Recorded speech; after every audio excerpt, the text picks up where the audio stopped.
को ज़हन में रख के सवाल किया जाएगा। अब मैं और आयत पढ़ता हूँ जो आपके ज़हनों में है।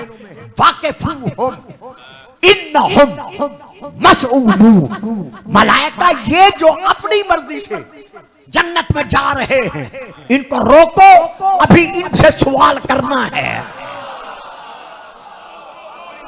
इनको रोको, अभी इनसे सवाल करना है। अब वो सवाल क्या होगा? ये है किताब अस्सवाइकुल मुहरिका, हजरत अल्लामा इब्ने हजर मक्की की, अरबी में मतबूआ बैरूत लबनान। उसमें वो लिखते हैं कि जब रसूल से पूछा गया कि या रसूल अल्लाह, कयामत के दिन जन्नत की तरफ बढ़ने वाले मुसलमानों से क्या सवाल होगा, तो आपने फरमाया आन विलायत अली इब्ने अबी